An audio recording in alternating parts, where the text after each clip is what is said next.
starting your research, joining the conversation. The challenge of research. Research can be daunting, especially when you're faced with gathering data, documenting sources, and writing it all up.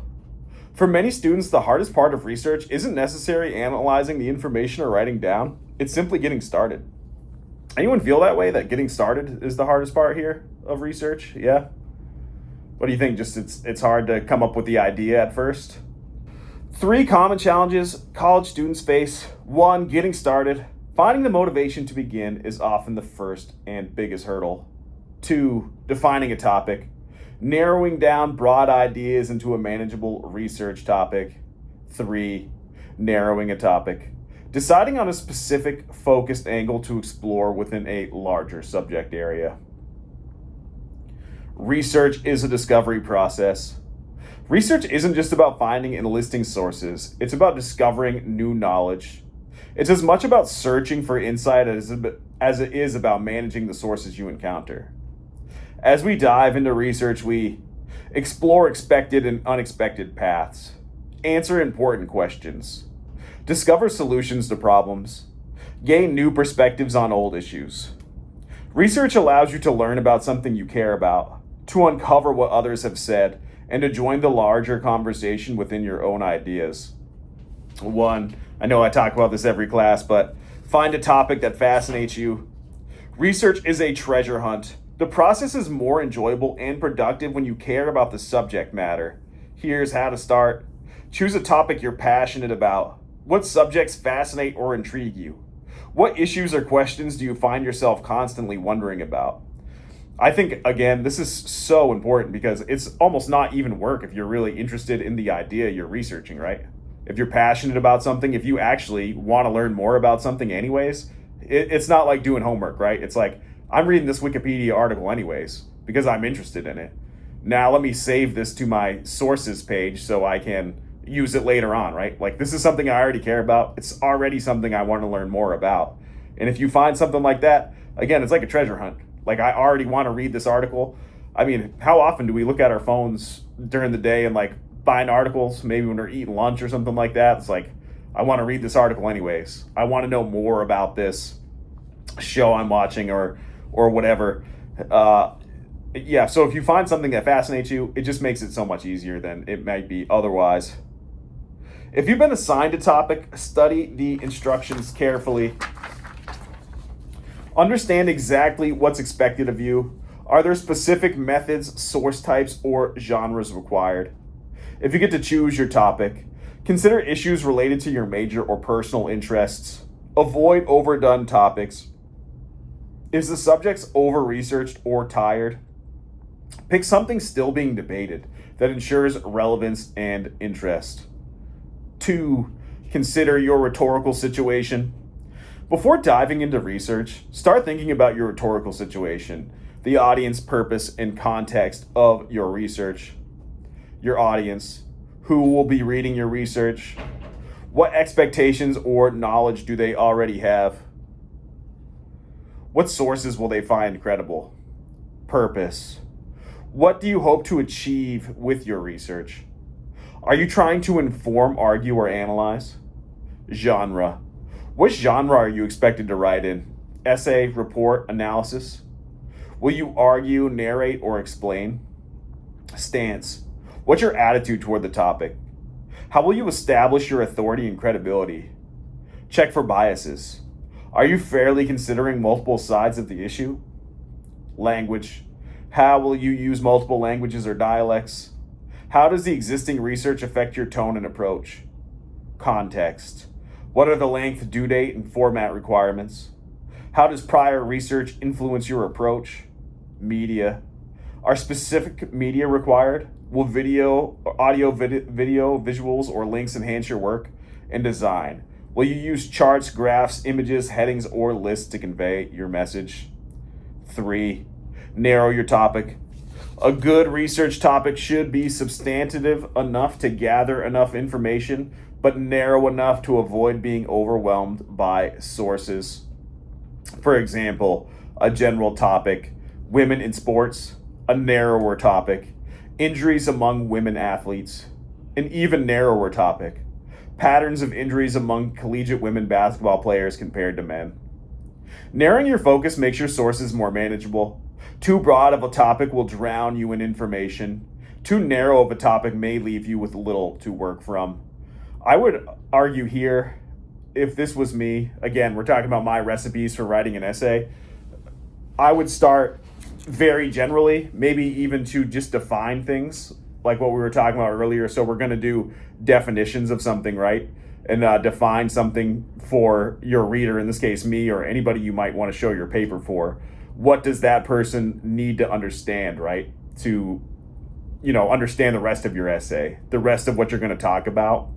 And then I would kind of get into narrowing down my research based on that, because you're probably going to do quite a bit of research just to come up with the definitions you need, right?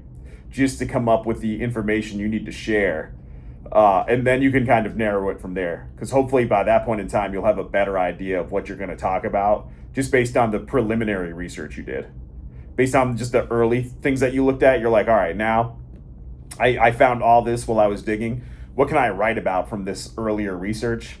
Like, it will start to narrow itself. And for you guys, especially, or anybody in this English 100 class, my guess would be we're more worried about not having enough to write about. Am I right there, do you think? Not having enough versus having way too much. So don't worry about narrowing things. I'd be more worried about having not enough stuff, okay? So just have a really big one at first, right? And then if you really find that you're like, I can't answer this question because I've got too much information here, that's when you got to start narrowing it down and be like, maybe I need to get rid of a piece of this or make it just a little bit more. The Salem witch trials, maybe we just need to talk about the Salem witch trials, because that's an easy 3 to 5 pages. We can cut McCarthyism in modern day America right out of here, right? So if you're, you get down to a really general topic of this paper compares the Salem witch trials to 1950s America and modern day America, you could then just, change it to this paper compares the Salem witch trials to McCarthyism, right? And it's going to narrow it down one whole thing. You could, at that point in time, remove anything from modern day America, okay? Like, you don't need the rest of that. So you're really going to narrow it down there. Reflect on what you already know. Think about your current knowledge of the topic. Have you read or discussed it with others? What do you think? Jot down any thoughts and ideas. Use brainstorming activities to generate new angles or connections. 5. Conduct background research. Before diving into specialized sources, do some background research. This will provide a general overview of your topic and help you discover issues not yet explored. Place your topic in a larger context.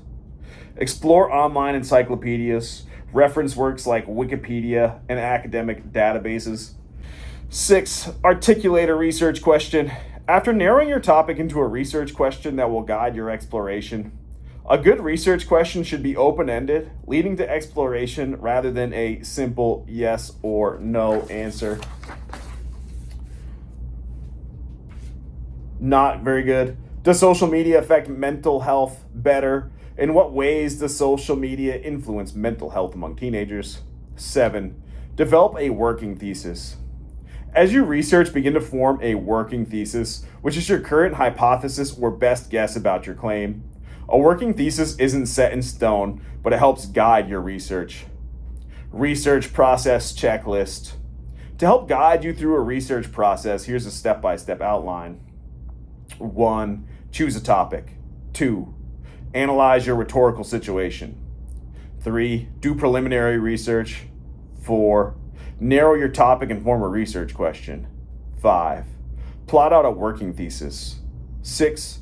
Conduct library and web research. 7. Start a working bibliography. And I know I talk about that one a lot, but I think that's so important to have a different, like, beyond just your paper that you're working on, have a second document that has your research and bibliography on it, any quote you might want to use, any statistic you might want to use, and have that on its own page, right? That way, if you need that information, it's really easy to make your official reference page later on, right? It's really easy to find the quotes that you used. You don't lose anything. Any of that hard work that you did to research these things, start saving it all the time so you can have it. Turn in your research and proposal and annotated bibliography. 9. Plan and schedule any field research. 10. Draft a thesis statement. 11. Write out a draft. 12. Get feedback. 13. Do additional research if needed. 14. Revise and edit your work. 15. Prepare your references or works cited. 16. Proofread. 17. Submit your final draft. Conclusion. Research is a journey.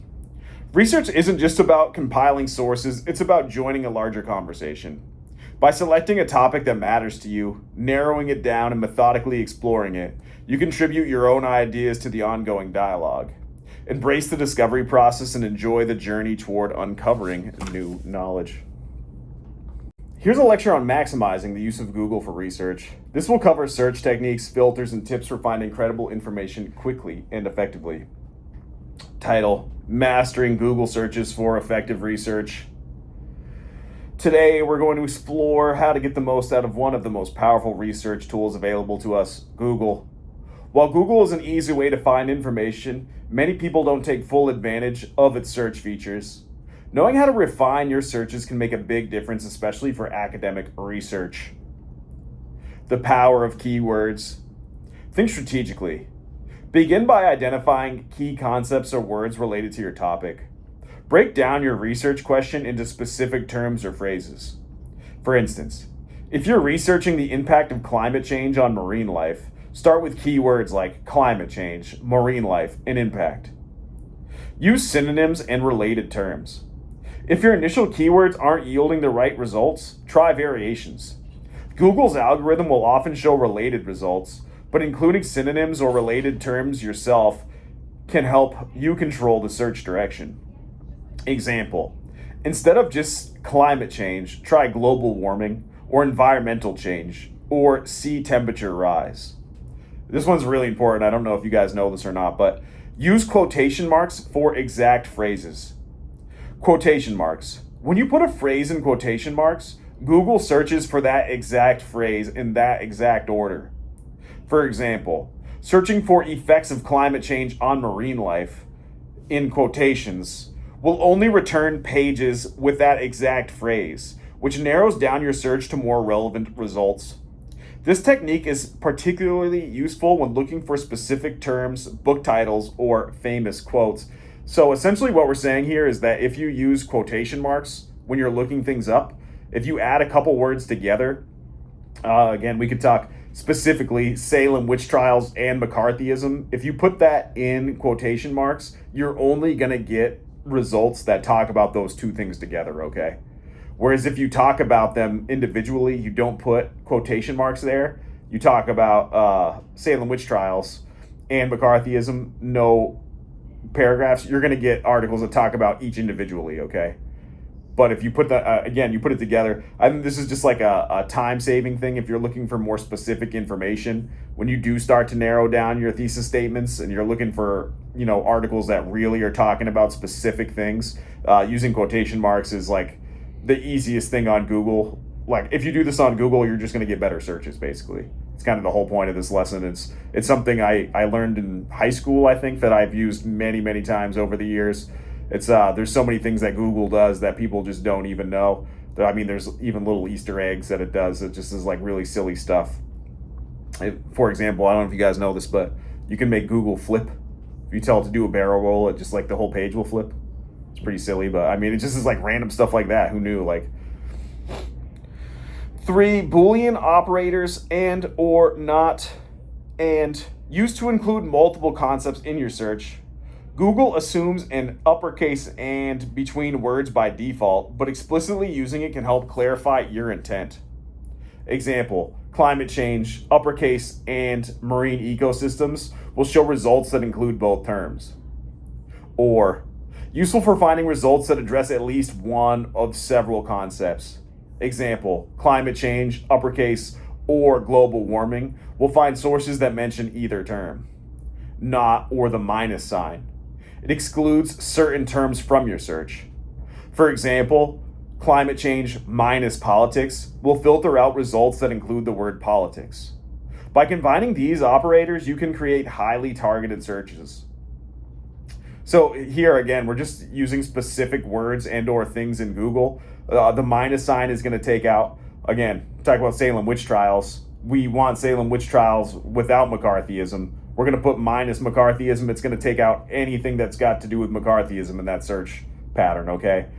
You could do Salem witch trials minus one specific person you're looking for or one slant you're looking for, and that's going to take it all out, okay? So if you use these specifically, and again, these notes are here for you, so you can go back and look at some of these things, and if you want more specific Google searches, you can do these. I think that this is just like very important information in general. It helps your research on the whole, right? Like just using Google better can be helpful for any number of ways, right? Because like people are always looking stuff up on Google, right? So if you can use it better, use it more to your advantage, you can find more stuff. 4, using advanced search features, file type. To find specific types of documents, you can use file type, followed by your preferred format. This is great for locating PDFs, PowerPoint presentations, or Excel files. For example, climate change report, file type, will return PDFs specifically about climate change. I really like this one. I look up for PDFs quite often because PDFs are easy to share. So if I'm like looking to share a file with the class, specifically if I can find a PDF, I can just upload it to our classroom, right? So oftentimes I'll type in Google, for example, narrative essay PDFs, right? So it will give me a list of PDFs that I can then go and share. So if you're looking, this could be helpful for research too, because if you look for Salem witch trial PDFs, you're probably going to get a bunch of them, right? And a PDF will include, like, it might not be just a page, but you might get a scholarly article from that. That's just a PDF file format, right? It's just been saved in a different file. Site-specific search. Use site followed by a domain to limit your search to a specific website or domain. For example, renewableenergysite.gov will show results about renewable energy specifically from government websites. So again, if we're looking for more specific ways or more specific websites, the site.gov is only going to give you .gov. You could do .org, right? It's only going to give you .org, or .edu will only give you schools, and that will give you better information, right, than just like a .com will give you. It'll give you more scholarly articles that you can then cite. Title and URL search. You can also search within titles and URLs by searching in title or in URL to find content where your keyword is included directly in the title or URL. Example, in title of climate change focuses your search on pages with terms in the title. 5. Exploring Google Scholar for academic sources. Google Scholar. For scholarly articles, Google Scholar is an excellent resource. Scholar provides access to academic papers, journals, conference papers, and books.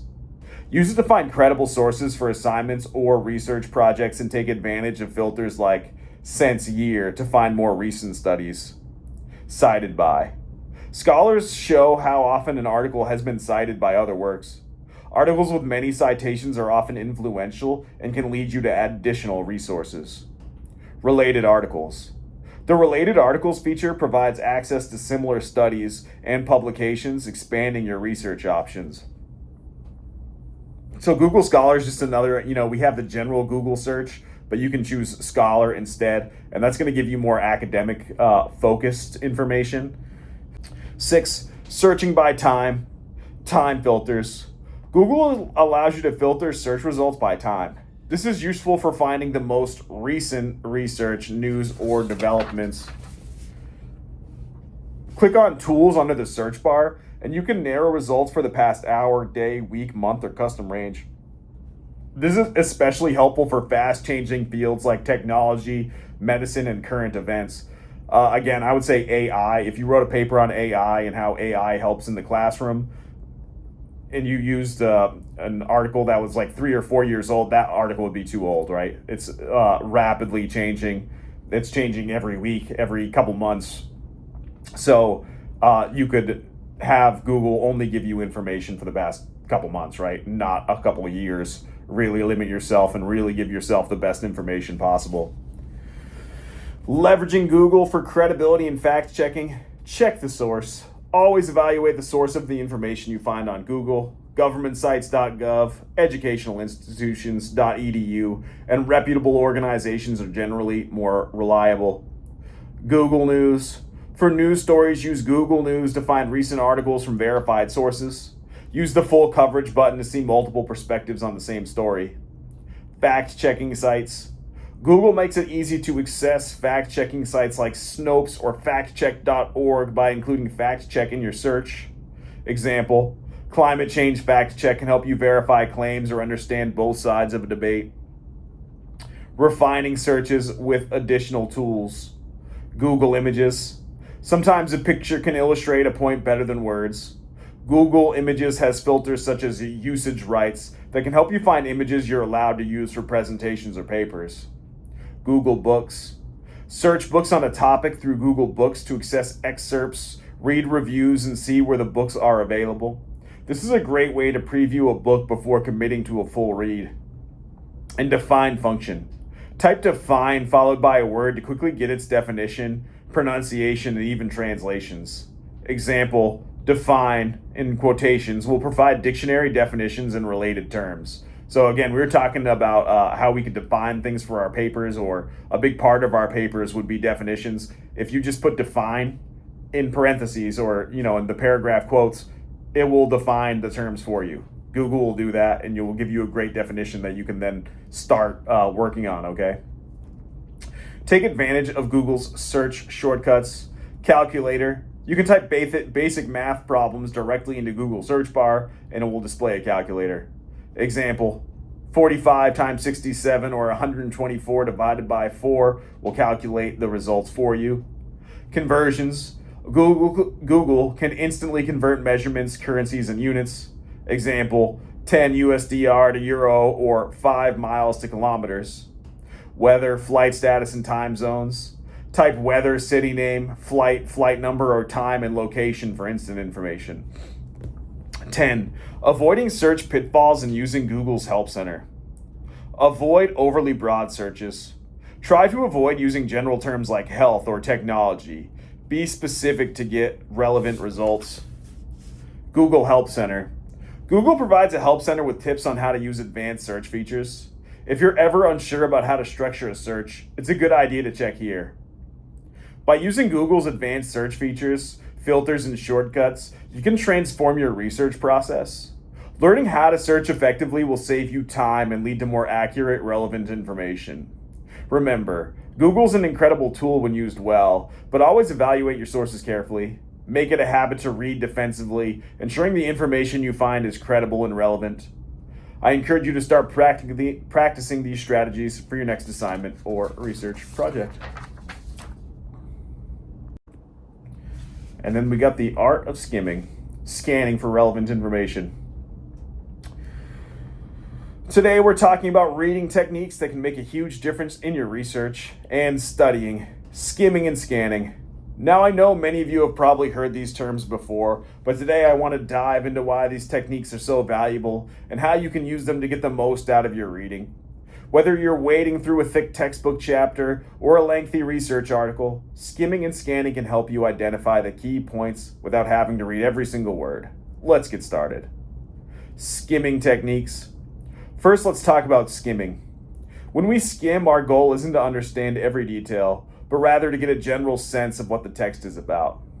This is a great technique to use when you need a quick overview or when you're trying to determine if a source is relevant to your topic. So, how do we skim effectively? Here are a few key areas to focus on. 1. Headings and subheadings. Think of headings and subheadings as a roadmap. They break the text into sections and tell you what each section covers. When you're skimming, spend a moment reading these headings carefully. For example, if you're looking at an article on climate change and you see a subheading titled Impacts on Marine Life, you know right away that this section may be useful. If you're focused on ocean ecosystems, headings and subheadings give you a quick snapshot of the text structure and main topics. Introductory paragraphs. Pay attention to the introduction. The first paragraph or two will usually provide an overview of the main argument or purpose of the text. If you're reading a scholarly article, the introduction will often lay out the thesis or research question. By reading just the introduction, you can often decide if the article is worth exploring further. Topic sentences. Within each paragraph, the topic sentence usually captures the main idea. You don't need to read every sentence in a paragraph when you're skimming. Instead, focus on the first sentence of each paragraph. It's likely to give you the gist of the paragraph and help you understand the author's key points. Finally, jump to the conclusion. The conclusion usually summarizes the main arguments or findings. By reading the conclusion, you can get a sense of the author's final thoughts or what they hope you take away from the piece. Often the conclusion will reinforce the main themes or points that the text has covered. Let's try a quick example. Imagine you're skimming an article titled "The Effects of Social Media on Mental Health." You'd start by reading the headings to see if the topics align with your interests. Maybe there's a section on anxiety or self-esteem. Then you'd read the introduction for a general overview and glance through the topic sentences of each paragraph to pick out the main ideas. Finally, you'd read the conclusion to understand the article's overall findings. This process takes just a few minutes but gives you a solid grasp of the article's content. 2. Scanning for specifics. Now let's move on to scanning. Scanning is a bit different from skimming. While skimming is about getting the big picture, scanning is about finding specific information. Details, numbers, names, or keywords that relate directly to your research question. This is especially useful when you already know what you're looking for. Here's how to scan effectively. Keywords. Start by identifying a few keywords related to your topic. If you're looking for data on climate change, your keywords might include carbon emissions, global temperature, or sea level rise. As you scan through the text, keep an eye out for these words. Scanning allows you to skip over the text that doesn't mention your keywords, saving you time and energy. Abstracts and summaries. Many scholarly articles include an abstract at the beginning. This is essentially a summary of the article's main points and findings. When you scan an abstract, you're looking for keywords or phrases that confirm the article is relevant to your topic. If the abstract doesn't mention what you're looking for, you can move on to the next source without wasting any more time.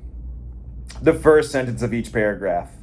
Just like with skimming, the first sentence of each paragraph can help when you're scanning. The topic sentence will often introduce a specific detail or statistic that relates to your keywords. For example, if you're scanning for information on social media's impact on self-esteem, you might scan each paragraph's opening sentence to see if it mentions self-esteem or self-image. Highlight or take notes. As you scan and find relevant details, take a moment to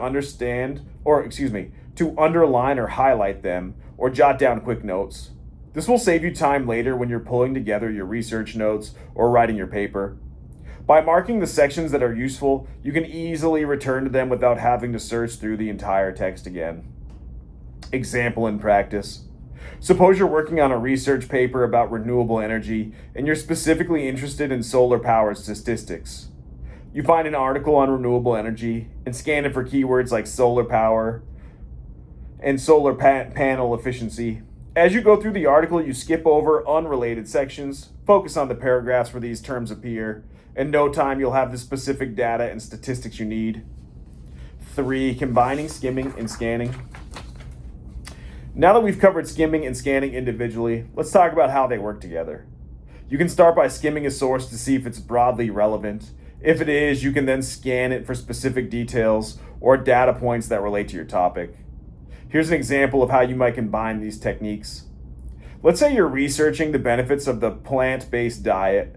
You start by skimming an article on the topic, paying attention to the headings, introduction, and conclusion.